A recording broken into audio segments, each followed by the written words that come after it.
सुप्रभात, नमस्कार, वंदन।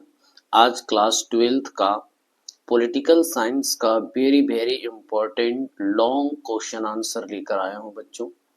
चलिए जानते हैं आज का क्वेश्चन हम लोग स्टार्ट करेंगे। शीत युद्ध काल में कोरिया युद्ध का वर्णन। अब यहाँ पर देखिए हम लोग सबसे पहले ये जानने की कोशिश करेंगे कि शीत युद्ध क्या है। शीत युद्ध का काल जो है कब से कब तक रहा, तो ये द्वितीय विश्व युद्ध जब खत्म हुई 1945 को सो लेकर के 1991 के बीच जो है शीत युद्ध का काल चला। अच्छा, मैं ये भी बता दूं कि शीत युद्ध के विकास के 4 चरण थे। पहला चरण 1945 से 53, दूसरा चरण जो है 1953 से लेकर के 1963 के बीच रहा, तीसरा चरण 1963 से लेकर 79 के बीच रहा और चौथा चरण जो अंतिम चरण था वो 80 से 89 के बीच, जिसमें बर्लिन की दीवार गिर जाती है। और शीत युद्ध के बारे में कुछ और खास बातें मैं बता दूं कि शीत युद्ध द्वितीय विश्व युद्ध के बाद संयुक्त राज्य अमेरिका और रूस के बीच उत्पन्न एक तनाव की स्थिति थी। शीत युद्ध के दौरान इन दोनों देशों के बीच सीधी लड़ाई नहीं हुई, लेकिन इनके बीच तनाव की स्थिति बनी रही। और सबसे महत्वपूर्ण घटना तो ये था कि शीत युद्ध के दौरान बर्लिन का संकट पहला, कोरिया युद्ध दूसरा, सोवियत रूस द्वारा जो है आणविक परीक्षण, फिर क्यूबा मिसाइल संकट जैसी घटनाएं जो हैं शीत युद्ध के दौरान घटी थी। सोवियत रूस के विघटन के साथ ही शीत युद्ध की समाप्ति भी हो गई। चलिए बच्चों, अब हम लोग चलते हैं कोरिया पर 1910। तो मैं आपको कोरिया से रिलेटेड कुछ बात बता दूं कि जापान ने जो है कोरिया पर 22 अगस्त, कब से, तो 22 अगस्त 22 अगस्त से लेकर 22 अगस्त 2010 से लेकर जो है 15 अगस्त 1945 तक जो है जापान ने कोरिया पर क्या किया था, शासन किया। ठीक है ना। और जब जापान पर जो है अमेरिका द्वारा, ठीक है ना, परमाणु बम जो है गिराया गया। पहला हमला जो है 6 अगस्त 1945 को सुबह 8:15 में हिरोशिमा पर जब परमाणु बम गिराया, जो लिटिल बॉय के रूप में था। ठीक है। फिर दूसरा जो है हमला हुआ 9 अगस्त 1945 को सुबह 11 बजे, है ना, 11:02 में नागासाकी पर किया, है ना, ये फैटमैन था। जिसके बाद जो है जापान जो है आत्मसमर्पण कर देता है। यहाँ पर देखिए आत्मसमर्पण की बात किया है। चलिए अब हम लोग आंसर में आते हैं। बोल रहा है कि कोरिया पर 22 अगस्त 2010 से, है ना, 15 अगस्त 1945 तक जो था जापान शासन किया था, या जापान का शासन था कहाँ, कोरिया। अब बोल रहा है कि द्वितीय विश्व युद्ध, अब द्वितीय विश्व युद्ध जो है 1939 से लेकर 45 के बीच चला, कि समाप्ति और जापान के आत्मसमर्पण। जापान जो है ऐसी आत्मसमर्पण नहीं करता है। जब अमेरिका जो है इस पर जो है आत्मघाती हमला करता है हिरोशिमा और नागासाकी पर, जो कि अभी घटना मैंने बताया, उसके बाद जो है ये आत्मसमर्पण करता है। बाद में सोवियत संघ और अमेरिका में यह सहमति बनी कि अंतरिम कोरियाई प्रजातांत्रिक सरकार बनने तक अपने अपने सैन्य अभियान वाले क्षेत्रों पर नियंत्रण रखेंगे। ये दोनों का किए कि कोरिया को बांट लिया, उत्तरी कोरिया और दक्षिणी कोरिया। ठीक है ना। उत्तरी कोरिया में ऊपर जो है सोवियत संघ का नियंत्रण था और दक्षिणी कोरिया पर जो है अमेरिका नियंत्रण था। देखिए जापान को कूट करके, भगा करके, मार करके जो है ये दोनों खुद उस पर नियंत्रण किया, जब तक कि कोरिया में अंतरिम सरकार का निर्माण ना हो जाए, गठन ना हो जाए तब तक। लेकिन चीन और सोवियत संघ की सह पर उत्तरी कोरिया ने दक्षिण कोरिया पर आक्रमण कर दिया। देखिए उत्तरी कोरिया जो है दक्षिणी कोरिया पर किसका कब्जा था, तो यूएसए का था, अमेरिका का था। लेकिन चीन और सोवियत संघ मिल करके जो है दक्षिणी कोरिया पर भी जो क्या करता है, आक्रमण कर देता है। फिर क्या होता है, अमेरिका ने संयुक्त राष्ट्र संघ में उत्तरी कोरिया को आक्रमणकारी घोषित करवा दिया। जब यूएनओ में बैठक हुई है ना, यानी पूरा विश्व का जो अंतरराष्ट्रीय संगठन है यूएनओ, जिसकी स्थापना 24 अक्टूबर 1945 को हुआ है, वहां पर जो है अमेरिका जो है शिकायत करता है किसके बारे में, तो उत्तरी कोरिया के बारे में, कि ये आक्रमणकारी है। अभी अगर आपको मैं बता दूं कि उत्तरी कोरिया का जो प्रधानमंत्री है किम जोंग, कौन है, किम जोंग, ठीक है ना, बहुत ही घातक प्रधानमंत्री है भाई। ये क्या है कि आक्रमणकारी जो है घोषित करवा दिया, कौन, अमेरिका, यूएनओ में शिकायत कर दिया उत्तरी कोरिया के बारे में। संयुक्त राष्ट्र ने कोरिया में संयुक्त सेना के माध्यम से शांति स्थापित करने का निर्देश दिया। यूएनओ का कह दिया कि उस पर जो है यूएनओ का काम ही है शांति सुरक्षा प्रदान करना, सहयोग करना, है ना, और उन्होंने निर्देश दे दिया कि शांतिपूर्ण बनाइए। फिर क्या है कि अमेरिका सहित 21 देश की सेनाओं ने उत्तरी कोरिया के कब्जे वाले क्षेत्रों को मुक्त कराया। अब देखिए अमेरिका जो है, यहाँ गलत लिखा हुआ है, अमेरिका होगा या 21 देश मिलकर के जो है, जो उत्तरी कोरिया में जो है सोवियत संघ का जो कब्जा हुआ रहता है ना, उस पर जो है क्या करता है कि मुक्त करा देता है, नहीं आजाद करा देता है। लेकिन पुनः चीन और सोवियत संघ की सह पर, किसका सह, चीन और सोवियत संघ का सह मतलब बढ़ावा देना, बहकाना, है ना, उत्तरी कोरिया के कब्जे पर वाले क्षेत्रों को मुक्त बनाया। लेकिन पुनः चीन और सोवियत संघ की सह पर उत्तरी कोरिया दक्षिणी कोरियाई के कई हिस्सों पर अपना कब्जा कर लिया, फिर कब्जा कर लिया, जबकि यूएनओ में जो है अमेरिका शिकायत किया हुआ था कि जो है उत्तरी कोरिया बहुत जो है आक्रमणकारी है, ये है वो है, ठीक है, फिर भी जो है चीन और सोवियत संघ के साह पर जो है उत्तरी कोरिया फिर क्या करता है, दक्षिणी कोरिया के कई हिस्सों में अपना कब्जा जमा लेता है। फिर क्या है कि यह कब्जे और मुक्ति दौर 1950 से लेकर 17 जुलाई 1953 तक चला, जो मुक्ति का कार्यकाल था, है ना, दक्षिणी कोरिया या उत्तरी कोरिया की आजादी की बात थी। साम्यवादी गुट और पूंजीवादी गुटों ने जमकर अपनी शक्ति का प्रदर्शन किया। अब साम्यवादी गुट कौन है, तो साम्यवादी गुट जो है सोवियत संघ है, और पूंजीवादी गुट वाला जो था वो कौन था, अमेरिका था। अब साम्यवादी गुट का एक संगठन का नाम था वारसा, और पूंजीवादी गुट का नाम था नाटो, जो हम लोग शॉर्ट आंसर क्वेश्चन में देख चुके हैं, क्वेश्चन आंसर में देख चुके हैं। अब यहाँ जो है बड़े अपनी शक्ति का प्रदर्शन किया, जिसमें जान माल की व्यापक क्षति हुई, ठीक है ना। अब मान लिया जाए ये दोनों का विचारधारा की लड़ाई में कौन पिसा गया, कोरिया, है ना, कोरिया का जो है काफी नुकसान हुआ, कोरिया दो भाग में आपस में बट गया, उत्तरी और दक्षिणी कोरिया। अंत में संयुक्त राष्ट्र और गुट निरपेक्ष, अगर हम लोग गुट निरपेक्ष की बात करें तो ये जो है 1961 में बना था, ठीक है ना। नेताओं विशेषकर नेहरू जी की महत्वपूर्ण भूमिका के कारण युद्ध समाप्त हुआ। देखिए जो है नेहरू जी जाकर के जो है कहा कि ये तो सोवियत संघ और संयुक्त राज्य अमेरिका का जो है युद्ध था कोरिया को लेकर के, उन्होंने जो है शांति पूर्ण जो है सलाह करवाया और युद्ध को समाप्त करवाया, ठीक है ना। लेकिन दोनों देशों में तनाव जो है बना रहा, किनके किनके बीच, साम्यवादी गुट और पूंजीवादी गुट के बीच, ठीक है ना। अब यहाँ पर देखिए लेकिन दोनों देशों के तनाव बना रहा, आज भी बरकरार है। अगर बच्चों अगर हम लोग गुट निरपेक्ष की बात करें तो गुट निरपेक्ष की स्थापना जो है 1 सितंबर 1961 को बेलग्रेड में हुआ था।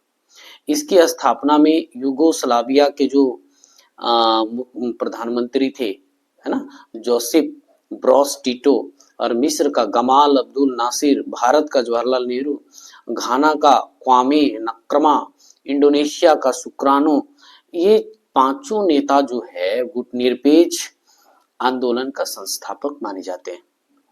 और गुट निरपेक्ष का जो उद्देश्य था, जब दो देश आपस में परमाणु हथियार का झगड़ा करे, आपस में झगड़ा करे तो उसको शांतिपूर्ण यानी बात विचार से सुलझाना था, ठीक है ना।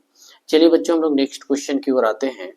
यहाँ क्वेश्चन कहता है कि विश्व राजनीति में शीत युद्ध के प्रभाव का वर्णन करिए। आखिर मान लिया जाए कि जब दो गुट लड़ रहा था तो सिर्फ दो गुट प्रभावित नहीं था, पूरा विश्व प्रभावित था इन दोनों से, ठीक है ना।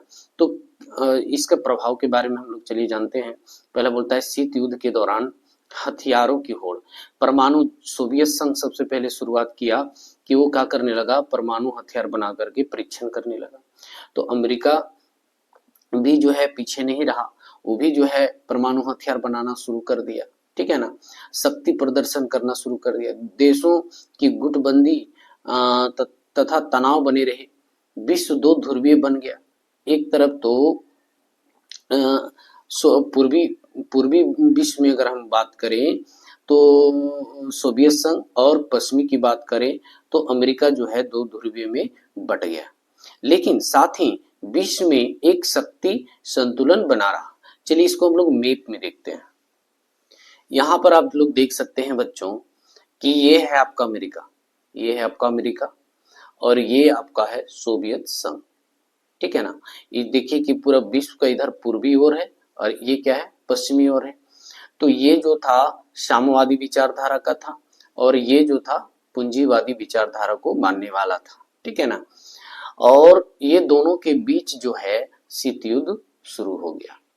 और इसमें जो अभी आप एक पढ़ेंगे क्वेश्चन, क्यूबा मिसाइल संकट, उसमें क्यूबा भी आया था। तभी फिलहाल मैं ये बताने की कोशिश कर रहा हूं कि किन दो महाशक्तियों के बीच जो है शीत युद्ध का कार्य चला, तो सोवियत संघ और यूएसए जो उत्तरी अमेरिका में पड़ता है।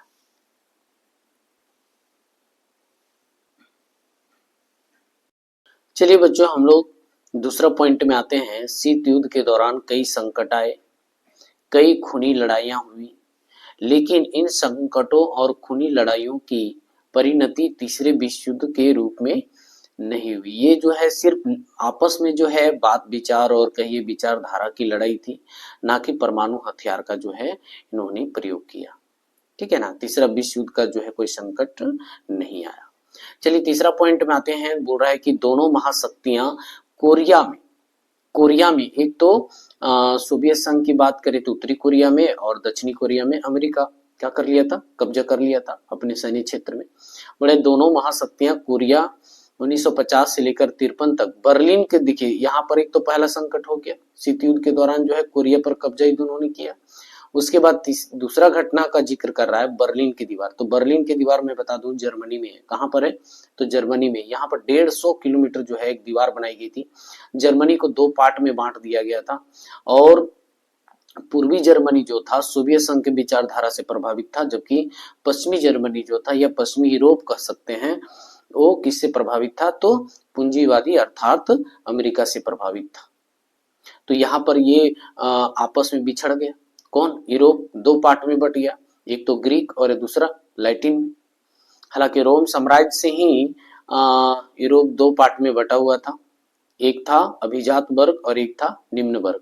तो पश्चिमी यूरोप वाले निम्न वर्ग के थे, एकदम कमजोर देश था, और पूर्वी यूरोप के जो देश थे काफी विकसित था, विकासशील कह सकते हैं कि विकसित था, डेवलप था, ठीक है ना।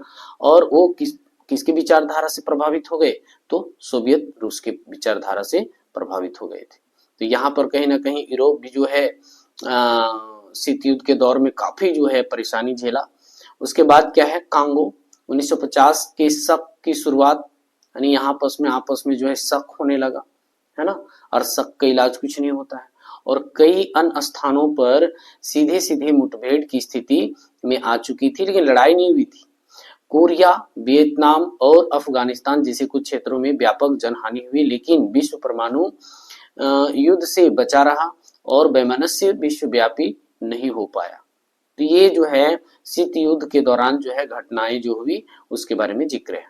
फिर बोलता है कि इन परिस्थितियों के बीच जो है शांति प्रिय देशों में मिल रहे गुट निरपेक्ष आंदोलन खड़ा किया। देखिए ये जो है ये इन दोनों महाशक्तियों से गुट निरपेक्ष जो था अलग था। इसका विचारधारा क्या था कि जो नए नवेले जो देश आजाद होकर के आ रहे हैं वो क्या करेंगे, ना ही तो साम्यवादी को एडॉप्ट करेंगे ना ही पूंजीवादी को एडॉप्ट करेंगे, वो क्या करेंगे, दोनों से दोस्ती करेंगे, अर्थात मिश्रित अर्थव्यवस्था का जो है निर्माण किया इन गुट निरपेक्ष आंदोलन ने। और क्या किया, कि ये जब दो देश आपस में झगड़ा करता था तो ये क्या करता था, शांति करवाता था, बात विचार से जो है सुलझाता था झगड़ा को। कई ऐसे मौके आए जब शीत युद्ध के संघर्षों और कुछ गहन संकटों को टालने में इन देशों ने कारगर भूमिका निभाई। ये जो गुटनिरपेक्ष है, कई एक देश जो है आपस में जो है भिड़ंत हुई, लेकिन जो है वो शांति कराने में जो है गुटनिरपेक्ष जो है खास करके पंडित जवाहरलाल नेहरू जो है वो बहुत बड़ा भूमिका निभाते थे। अभी वर्तमान में देखिए कि सोवियत संघ जो है या रूस जो है यूक्रेन पर जब हमला हो रही थी तो यूक्रेन के प्रधानमंत्री ने मोदी से आकर मिले और उस युद्ध को अंत कराने में कहीं ना कहीं मोदी जो है अपनी भूमिका निभाए थे। तो गुटनिरपेक्ष है ना, गुटनिरपेक्ष का जो है आप समझ गए होंगे कि क्या भूमिका है। उसके बाद यहाँ पर देखिए कहता है उदाहरण के लिए नेहरू ने उत्तरी और दक्षिणी कोरिया के बीच जब मध्यस्थता हुई तो उसमें जो है इनकी भूमिका अहम थी। आपको बता दूं कि उत्तरी अमेरिका में सोवियत संघ का कब्जा था और दक्षिणी अमेरिका में दक्षिणी कोरिया में जो था वो अमेरिका का कब्जा था, ठीक है ना। तो इन पर सुलझाने का काम कौन किया, तो पंडित जवाहरलाल ने किया। पंडित जवाहरलाल नेहरू कौन है, तो ये गुटनिरपेक्ष का जो है संस्थापक थे, ठीक है ना। चलिए हम लोग पांचवा पॉइंट देखते हैं। हालांकि शीत युद्ध के दौरान दोनों ही गठबंधनों के बीच प्रतिद्वंदता समाप्त नहीं हुई। प्रतिद्वंदता का मतलब होता है कंपटीशन। किस चीज की कंपटीशन थी, तो हथियार का। दूसरी चीज किस चीज की लड़ाई थी, तो विचारधारा की लड़ाई थी। विचारधारा क्या था, तो सोवियत संघ का कहना था कि किसी भी राष्ट्र का विकास जो है या प्रगति जो है, उन्नति जो है वो साम्यवादी के जरिए हो सकता है। और अमेरिका का कहना था कि पूंजीवादी जो देश अपनाएगा वो कम समय में विकसित करेगा, सभी लोगों को रोजगार मिलेगा, गरीबी खत्म हो जाएगी, देश उन्नति की करने लगेगा। तो कहीं ना कहीं अमेरिका इस लड़ाई में जीत जाता है, ठीक है ना। सही बात है। भारत भी जो है 1991 में नई आर्थिक नीति के रूप में जो है शॉक थेरेपी अपनाया। भारत भी कहीं ना कहीं जो है साम्यवादी को ज्यादा महत्व ना देकर के जो है पूंजीवादी को यानी प्राइवेटाइजेशन को महत्व देना शुरू कर दिया। एक दूसरे के प्रति शंका के कारण दोनों गुटों ने भरपूर हथियार जमा किए, यानी जो परमाणु की बात हो रही है, और लगातार युद्ध की तैयारी करते रहे, लेकिन हुआ नहीं। हथियारों के बड़े जखीरे को युद्ध से बचने के लिए जरूरी माना गया। अगर ये हथियार दो महाशक्तियों के बीच होता है, अगर यूज हो जाता परमाणु का, तो शायद जो है विश्व तहस नहस हो गया रहता। अब आगे आ जाइए। इसी कारण समय रहते तनाव को शिथिल करते हुए अमेरिका और सोवियत संघ ने कुछ एक परमाणुक और अन्य हथियारों को सीमित या समाप्त करने के लिए आपस में सहयोग का फैसला किया। क्या ये लोग भी अब समझ में आ गया कि परमाणु क्या होता है, अणु क्या होता है। अगर ये इस चीज का प्रयोग हो गया तो दुनिया में प्रदूषण फैल जाएगी, महामारियां फैल जाएगी, कितना जान माल की नुकसान होगा, आर्थिक नुकसान होगा, ठीक है ना। और फिर से उभरने में बहुत दिन लग जाएगा। तो कहीं ना कहीं फैसला किया कि ये हथियारों को समाप्त कर दिया जाए। 1960 के दशक के उत्तरार्ध में दोनों पक्षों ने 3 अहम समझौते पर दस्तखत किए, यानी हस्ताक्षर किए। क्या एग्रीमेंट हुई?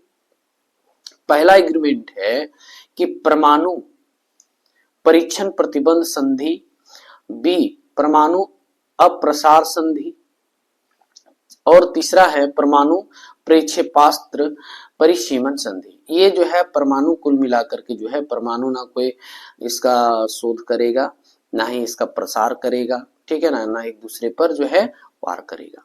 इसके बाद महाशक्तियों ने अस्त्र परिसीमन के लिए वार्ताओं का कई दौर की, यानी कई एक बार जो है बात विचार दोनों के बीच हुआ कि इसका जो है परिसीमन किया जाए, कौन कितना रखेगा, कौन कितना बनाएगा और इसका यूज कैसे होगा, ठीक है।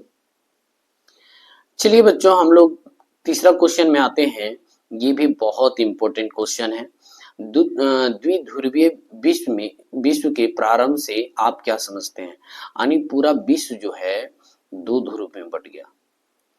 अब एक तो इधर था अमेरिका और इस एरिया में जो था वो था रूस। अब ये दोनों आपस में जो है झगड़ गया, है ना। तो दो ध्रुव में बट गया। देख रहे हैं कि इधर एक इधर हालांकि ध्रुव इधर हम लोग बोलते हैं नॉर्थ और इधर क्या बोलते हैं साउथ, ठीक है ना। अब यहाँ पर जो है इसका आंसर देखिए क्या है कि द्वितीय विश्व युद्ध, अगर हम लोग द्वितीय विश्व युद्ध की बात करें तो इस समय भी दो गुट में बटा हुआ था, एक मित्र राष्ट्र और एक था धुरी राष्ट्र, ठीक है ना। अगर धुरी राष्ट्र की बात करें तो जर्मनी, इटली, जापान, और मित्र राष्ट्र की बात करें तो फ्रांस, ग्रेट ब्रिटेन, संयुक्त राज्य अमेरिका, ठीक है ना। और फ्रांस कह सकते हैं सोवियत रूस भी था, किसके साथ, तो अमेरिका के साथ। उसके बाद क्या हुआ, पूरी दुनिया दो खेमों में बट गई। दूसरा विश्व युद्ध में भी दो खेमा में था, और दूसरी विश्व युद्ध के बाद भी जब शीत युद्ध का दौर चला तो उसमें भी दो खेमे में बट गया, एक था पूंजीवादी और एक था साम्यवादी, ठीक है ना। अब बड़े सोवियत संघ और अमेरिका दो महाशक्तियों के रूप में उभरे, ये दो अलग शक्ति केंद्र का अगुवा बनकर उभरे, यानी ये लोग नेतृत्व कर रहा था। विश्व की यह स्थिति दो ध्रुवीयता कहलाती है। जब जो है अमेरिका और सोवियत संघ अलग हो गए और पूरी दुनिया जो है इनकी विचारधाराओं पर जो है अमल करने लगा, लोग अपना देश को चलाने लगा, अपनी अर्थव्यवस्था को विकास के लिए इनकी जो है प्रणाली को अपनाने लगा, तो पूरी दुनिया जो है दो खेमों में बट जाती है। इसी को जो है द्विध्रुवीयता कहा जाता है, ठीक है। आगे चलिए, बोलता है कि पश्चिमी यूरोप के अधिकांश देशों ने अमेरिका का पक्ष लिया। पश्चिमी यूरोप जो है, जो कहने का मतलब ये जो है उत्तरी अमेरिका, दक्षिणी अमेरिका, या फिर कह सकते हैं, आपको मैप से ही बताते हैं। ये आप देख सकते हैं बच्चों, ये आपका जो है उत्तरी अमेरिका है, ठीक है, ये आपका दक्षिणी अमेरिका है, ये अफ्रीका है। हम लोग की बात है यूरोप का। तो यूरोप जो है जहां जर्मनी है, जर्मनी में जो है एक बर्लिन की दीवार बना दी जाती है, उधर पूर्वी जर्मनी और इधर पश्चिमी जर्मनी, और बर्लिन की दीवार जो है 150 किलोमीटर तय भी याद रखना, आपको ऑब्जेक्टिव में पूछ सकता है क्वेश्चन, ठीक है ना। तो बर्लिन जो है के कारण जो है यूरोप जो है, पश्चिमी यूरोप जो था ये यूएसए की विचारधारा में चला गया, और पूर्वी यूरोप जितना लैटविया वगैरह जो था या बेलारूस वगैरह जो था, ये सब जो है रूस के जो है विचारधारा से प्रभावित हो गया। तो इस तरह जो है रूस का हो गया, अलग हो गया, दो भागों में बट गया, पूर्वी यूरोप और पश्चिमी यूरोप में बट गया। अब यहां कहता है कि पश्चिमी यूरोप अधिकांश देश अमेरिका के पक्ष लिया।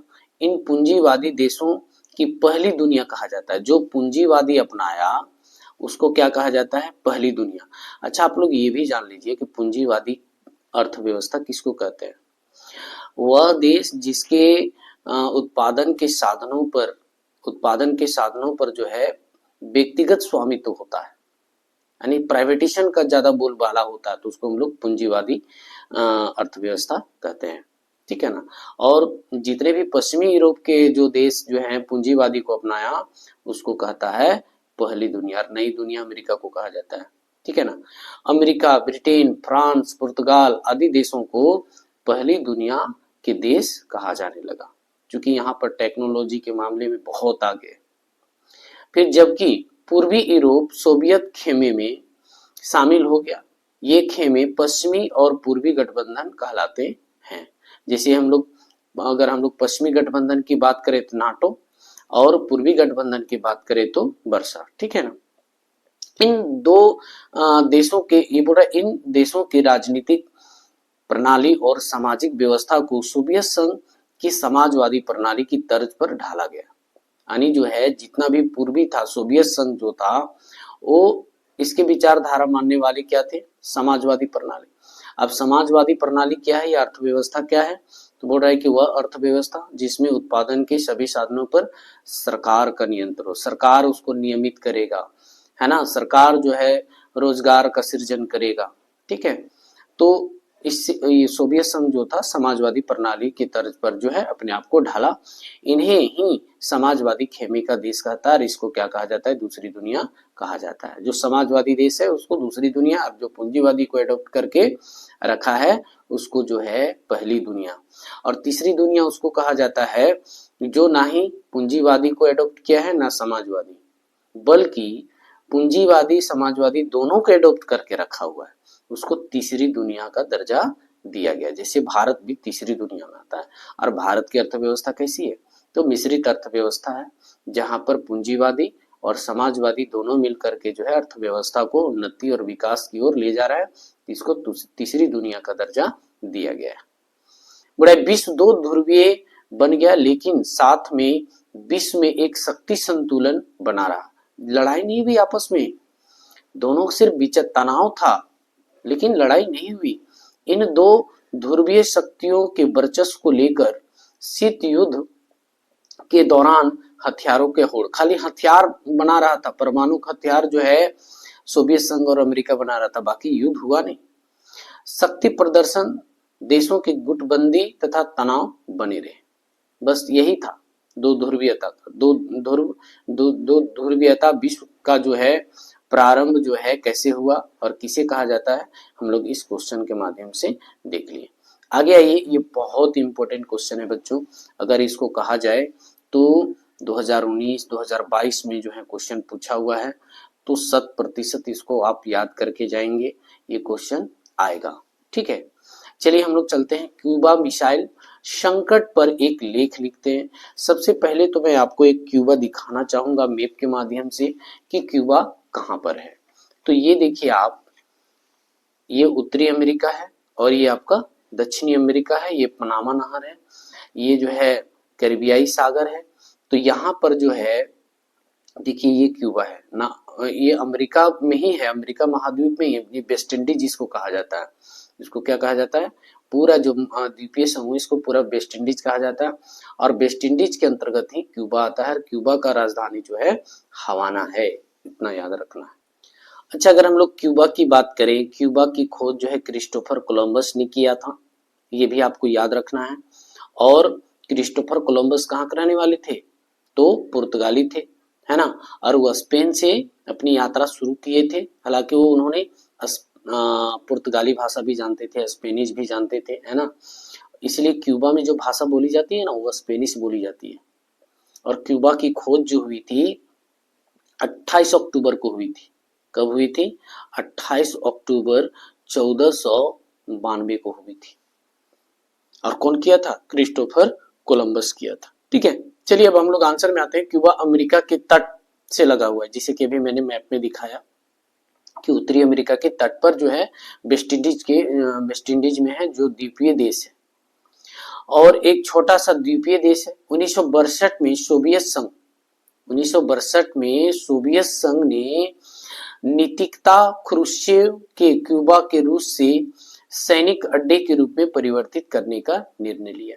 अब देखिए जो है, आपको मैप के माध्यम से मैं दिखाऊं तो ये क्या है, ये आपका क्यूबा है, छोटा सा देश है ये जो है क्यूबा, जो दिख रहा है ना आपको, ये क्यूबा है।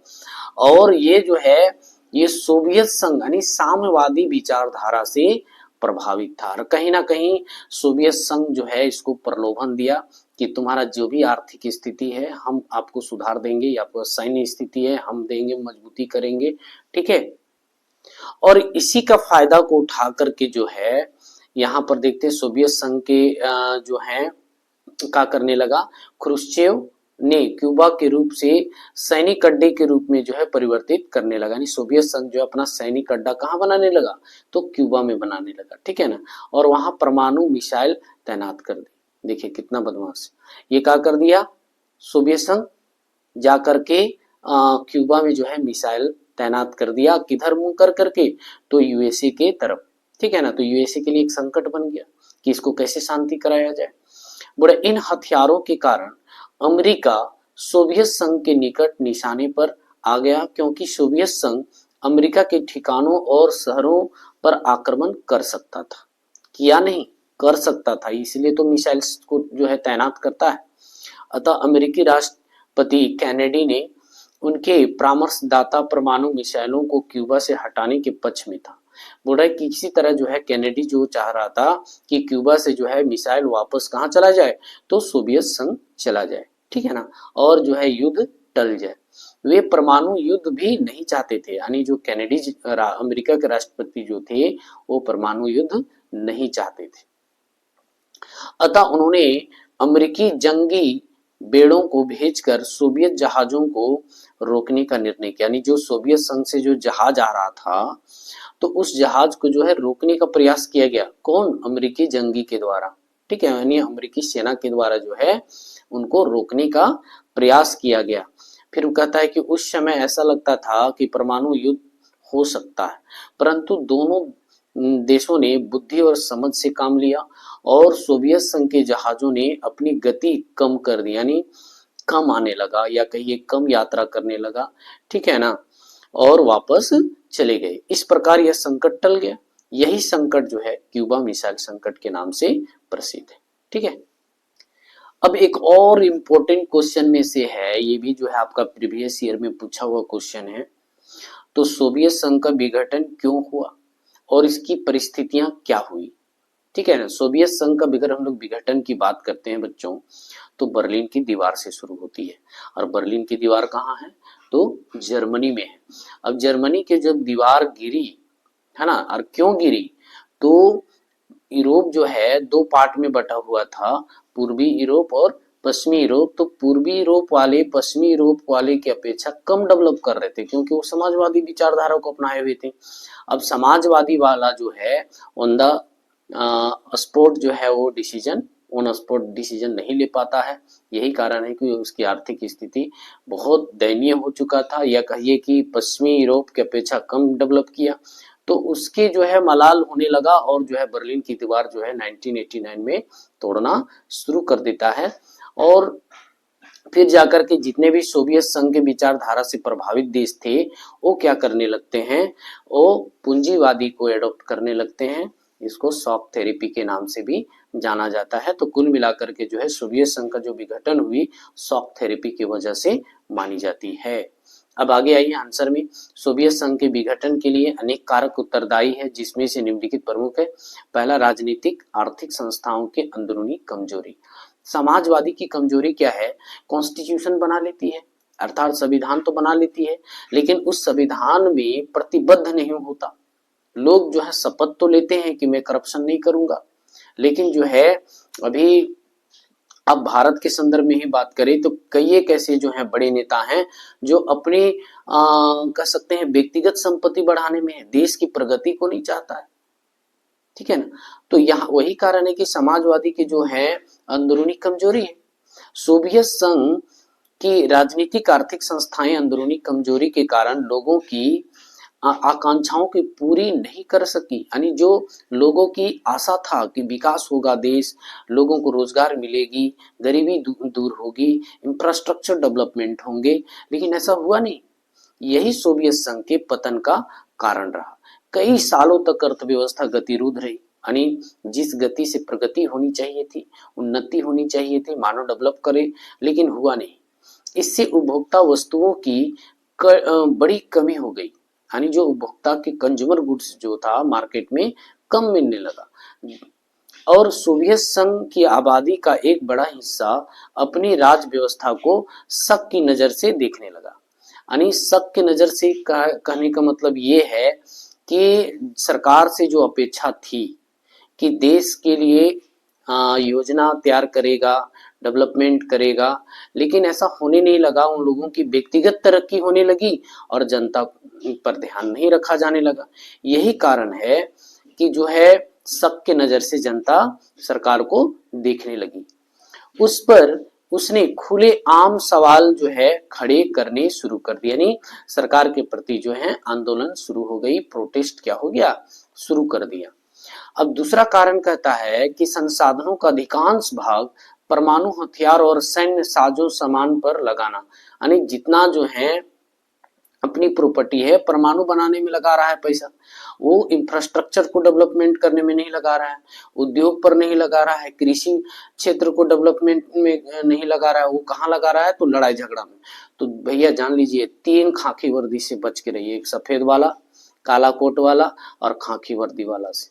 ठीक है ना, तो ये लड़ाई झगड़ा में जो पड़ा वो देश विकास नहीं कर पाया है। ठीक है ना, तो यही कारण है सोवियत संघ ने अपने संसाधनों का अधिकांश भाग परमाणु हथियारों और सैन्य साजो सामान पर लगाया। उसने अपने संसाधन पूर्वी यूरोप के पिछड़ू देशों के विकास पर भी खर्च किए ताकि वे सोवियत नियंत्रण में बने रहें। यानी कहने का मतलब पूर्वी यूरोप वाले पर खर्चा ज्यादा हो रहा था। क्यों? क्योंकि अगर हम यूरोप वाले पर, पूर्वी यूरोप वाले पर खर्चा नहीं करेंगे तो कहीं जाकर के लोग अमेरिका में शामिल ना हो जाए। तो सिर्फ जो है पूर्वी यूरोप वाले पर ध्यान आकर्षित किया गया और अपने अपने अंदर जो एशिया के अंदर जो था उस पर ध्यान नहीं दिया जाने लगा।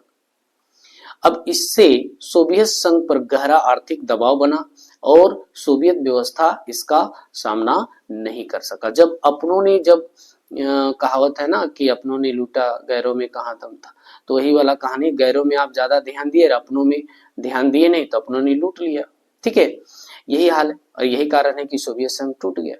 अब यह क्या है कि पश्चिमी देशों की तरक्की के बारे में आम नागरिकों की जानकारी बढ़ाना है। पश्चिमी जो देश है यानी पश्चिमी यूरोप जो है काफी डेवलप हुआ, अमेरिका की विचारधारा में यानी पूंजीवादी को एडॉप्ट किया, फुल एम्प्लॉयमेंट लोगों को दिया, एक भी लोग बेरोजगार नहीं रहने लगे, उसका प्रति व्यक्ति आय बढ़ गया, जिससे उसका नेशनल इनकम भी बढ़ने लगा, इंफ्रास्ट्रक्चर डेवलपमेंट होने लगा, लोग शिक्षित होने लगे। ठीक है ना, तो यही कारण है कि पश्चिमी यूरोप जो है या पश्चिमी देश जो है काफी विकास कर गया पूर्वी यूरोप के अपेक्षा। पश्चिमी देशों की तरक्की के बारे में सोवियत संघ के आम नागरिकों की जानकारी बढ़ी, यानी आम लोग जानने लगे, अरे देखिए पश्चिमी यूरोप के लोग जो है काफी जो देश है जो काफी डेवलप कर गया और हमारा देश तो आज वहीं का वहीं है, तो लोग विरोध करने लगे। ये अपनी राज्य व्यवस्था और पश्चिमी देशों की राज्य व्यवस्था के बीच मौजूद अंतर भाप सकते थे। आसानी से देखा जा सकता था कि अमेरिका में जो जिस तरह का या फिर यूरोप में जिस तरह का जो इकोनॉमी है या प्राइस रेट है, प्राइस मैकेनिज्म है, वो बहुत ही आसानी से मिल जा रहा है, कम कीमत पर मिल जा रहा है, और हमारे देश में साम्यवादी वाले में काफी महंगा वस्तु मिल रहा है। क्योंकि उत्पादन के दो तकनीक होते हैं, एक होता है कैपिटल इंटेंसिव और एक होता है लेबर इंटेंसिव। तो जहां पूंजीवादी था मशीन से उत्पादन करता था और साम्यवादी जो था वो अपने मजदूरों के द्वारा उत्पादन करता था, तो मजदूर जो है ज्यादा समय भी लेता था और उत्तम किस्म का जो है वस्तु उत्पादन भी नहीं कर पाता था, जिसके कारण उसकी कीमत क्या होती थी, दुगुनी होती थी। अब सोवियत राज व्यवस्था पश्चिम के पूंजीवाद से बेहतर है। क्या बोल रहा है, सोवियत राज व्यवस्था पश्चिमी यूरोप पश्चिमी के पूंजीवाद से बेहतर है, लेकिन सच्चाई थी कि सोवियत संघ पिछड़ चुका था। कहने राजनेता तो बोलता था कि और अन्य अर्थव्यवस्था की अपेक्षा जो है सोवियत संघ बहुत ही जो है अच्छा है, बेहतर है, लेकिन सच्चाई क्या थी, सोवियत संघ पिछड़ चुका था। अपने पिछड़ेपन से लोगों को राजनीतिक मनोवैज्ञानिक के रूप से धक्का लगा। ठीक है, अब आगे आते हैं। पांचवा पॉइंट कहता है कि प्रशासनिक और राजनीतिक गति रुद्धता सोवियत संघ के प्रशासनिक और राजनीतिक रूप से गतिरोध हो चुका था। वहां की प्रशासनिक व्यवस्था भी करप्ट हो चुका था। जितने भी समाजवादी देश हैं वहां के नेता करप्ट होते हैं। ठीक है ना, लेकिन चीन देखिए भारत के अपेक्षा काफी जो है, चीन भी समाजवादी है, लेकिन वहां की जो पॉलिसी होते हैं, जो नीति होता है, जो योजना होता है, काफी जो है प्रतिबद्ध होता है। ठीक है ना, अब यहाँ है कम्युनिस्ट पार्टी ने यहाँ 70 सालों तक शासन किया, कहां पर, सोवियत संघ।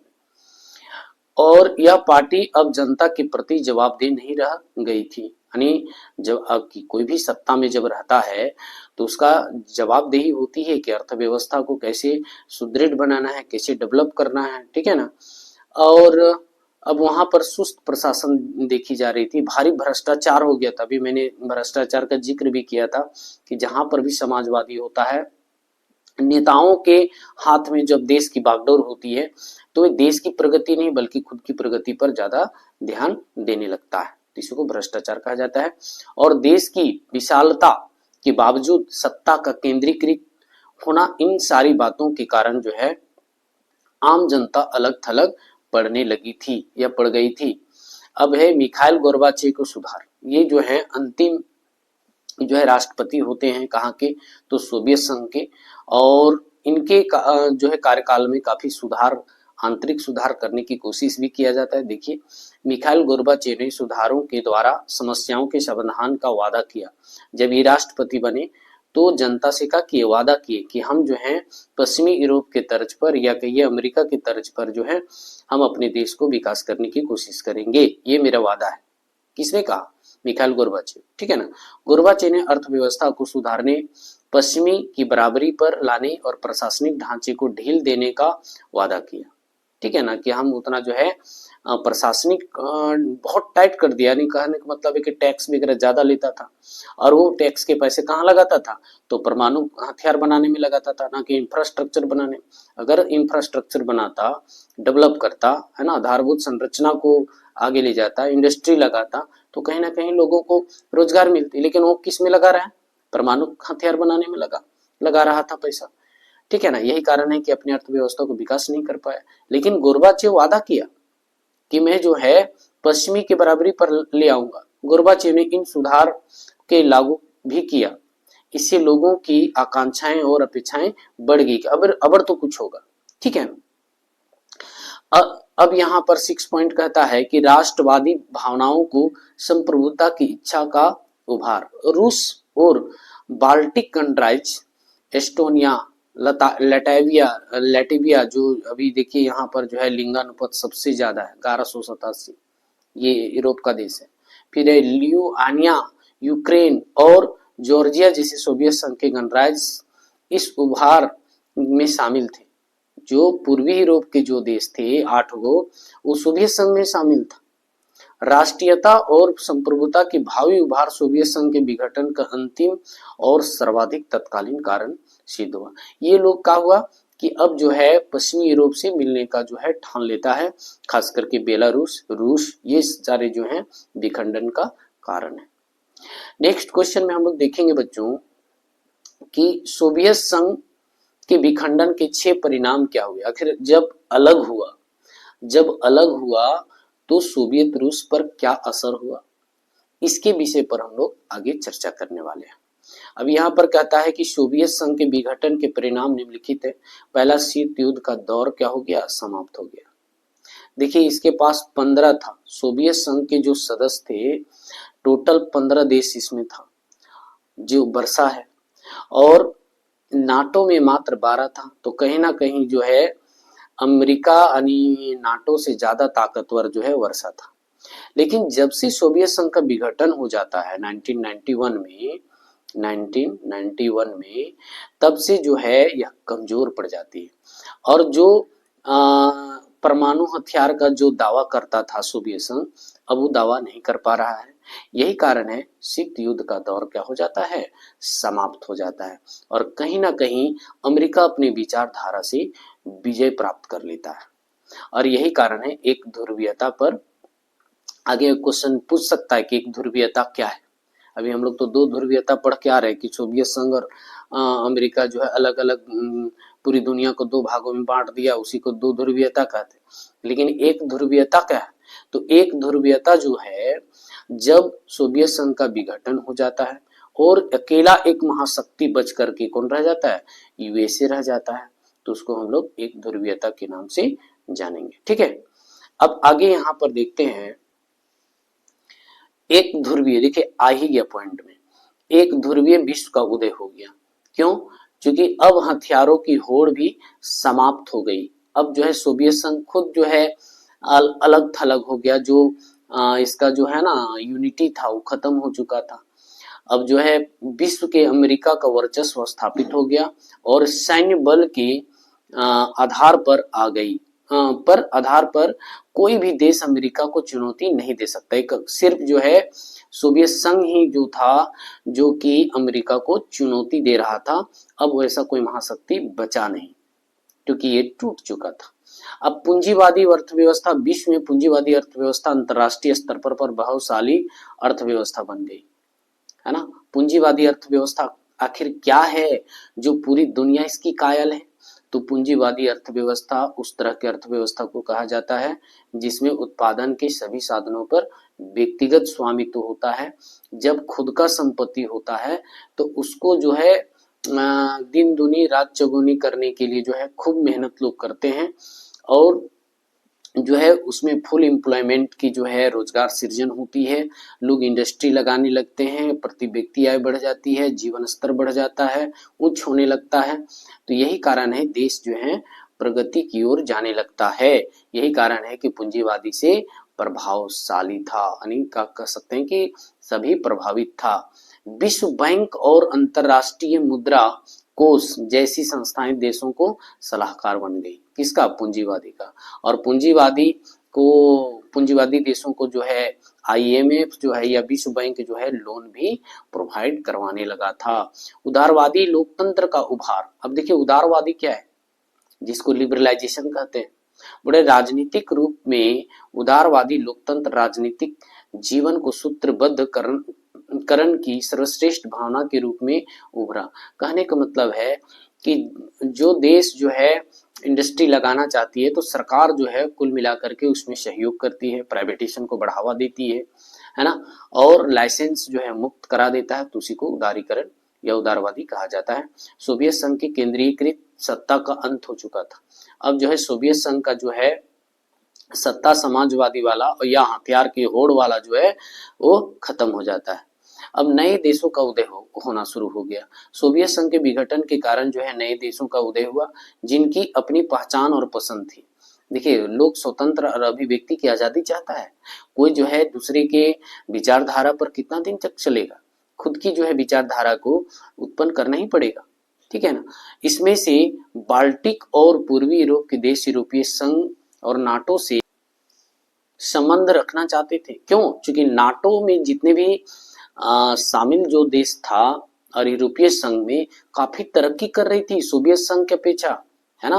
इकोनॉमिक डेवलपमेंट हो रहा था, वहां का देश विकास कर रहा था, वहां का ह्यूमन डेवलपमेंट हो रहा था। यही कारण है कि सोवियत संघ के जितने भी शामिल देश था वो नाटो से संबंध रखना चाहता था। अतः इन्होंने पश्चिमी देशों अमेरिका, चीन के साथ अन्य देशों से भी संबंध बनाए रखना चाहता था, अर्थात मल्टीनेशनल कंपनियां बन करके रहना चाहती थी। देश जो ओपन अर्थव्यवस्था बनाना चाहता था। ओपन अर्थव्यवस्था का अर्थ होता है कि जब एक देश दुनिया के कोई भी देश के साथ आयात निर्यात कर सकता है और अपनी जो है समस्या का समाधान कर सकता है, उसको अंतरराष्ट्रीय व्यापार भी कहते हैं। अब आगे आइए, बोलता है साम्यवादी देशों से मुक्त, यानी समाजवादी देशों से क्या करना है? मुक्त व्यापार करना है। अब वो जो है कोई ज्यादा पाबंदी नहीं होगी। सोवियत संघ के पश्चात रूस, मध्य एशिया के गणराज्य और पूर्वी यूरोप के देशों के पूंजीवाद को अपनाया। इसके अंतर्गत शॉक थेरेपी, देखिए यहाँ पर अभी बताया रहा है शॉक थेरेपी के बारे में। शॉक थेरेपी क्या है? जब साम्यवादी विचारधारा छोड़कर पूंजीवादी विचारधारा को जो अपनाता है देश, उसको शॉक थेरेपी मॉडल कहा जाता है। इसके परिणाम स्वरूप इन देशों ने मुक्त व्यापार, वित्तीय खुलापन, मुद्राओं को आपसी परिवर्तनीयता को अपनाया। हर कोई परिवर्तन चाहता है, बस समझ रहे हैं। परिवर्तन भी किस तरह का? क्रांति वाला परिवर्तन, उन्नति, विकास, डेवलपमेंट होना, ठीक है ना। उसके बाद हम लोग क्वेश्चन देखेंगे कि मिखाइल गोर्बाचेव, ये जो है सोवियत संघ का जो है अंतिम राष्ट्रपति के रूप में होते हैं। मिखाइल गोर्बाचेव द्वारा किए गए सुधारों का उल्लेख करें तो यहाँ जो है उन्होंने क्या क्या सुधार किया था सोवियत संघ को बचाए रखने के लिए, लेकिन बचा तो नहीं पाए, लेकिन इन्होंने प्रयास क्या क्या किया। मिखाइल गोर्बाचेव को अब तक सबसे बुद्धिमान और प्रगतिशील कम्युनिस्ट नेता माना जाता था। 1980 के दशक के मध्य में सोवियत संघ की कम्युनिस्ट पार्टी के महासचिव बने। वे सोवियत संघ के सोवियत संघ, रूस कब सोवियत संघ बना? रूस की क्रांति कब हुई? 1917 में। और रूस की क्रांति को बोल्शेविक क्रांति के नाम से भी जाना जाता है, उसको अक्टूबर क्रांति के नाम से भी जाना जाता है, ये आपको पता होना चाहिए। सोवियत संघ के अंतिम राष्ट्रपति थे कौन? Mikhail Gorbachev.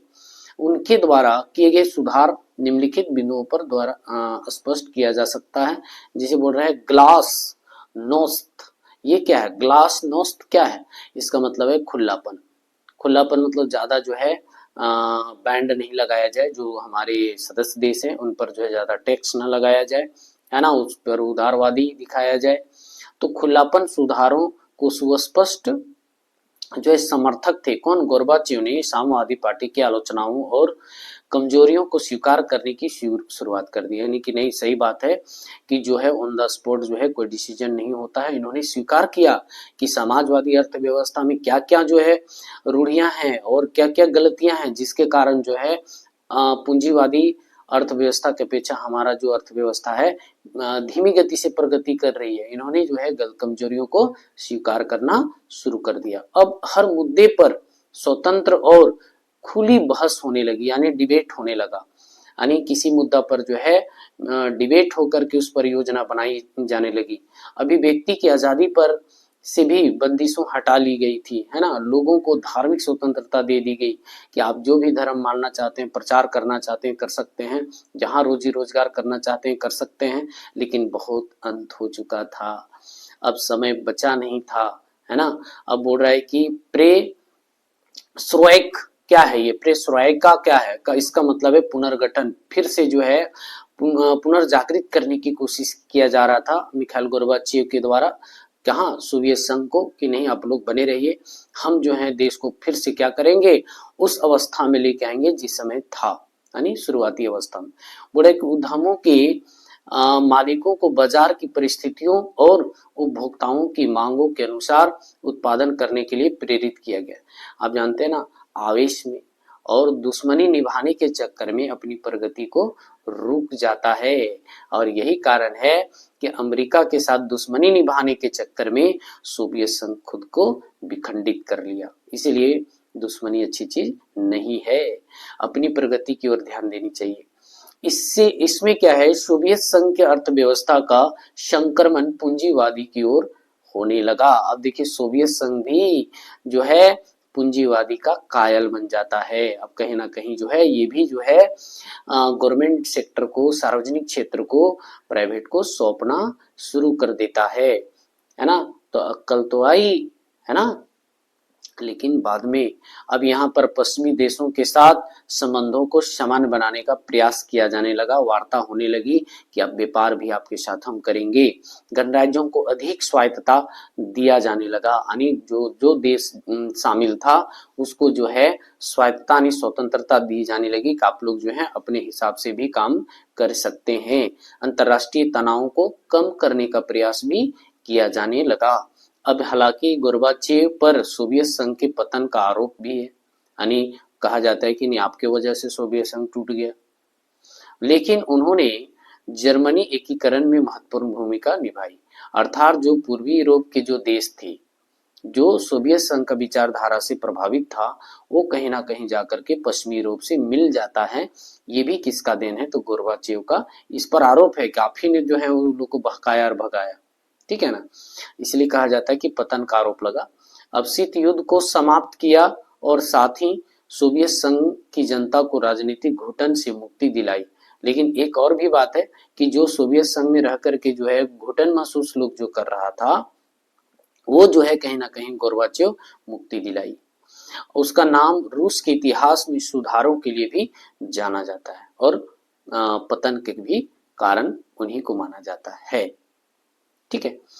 और अगर हम लोग जाने ये जो है भारत और सोवियत संघ के बीच संबंधों की विवेचना करें तो बच्चों एक और भी वीडियो मेरा होगा पॉलिटिकल साइंस से रिलेटेड, और वेरी वेरी इंपॉर्टेंट क्वेश्चन होगा। और मैं आप सभी को इस तरह समझाऊंगा कि एक बार ध्यान से सुनिए, आपको पक्का है कि याद हो जाएगा। धन्यवाद।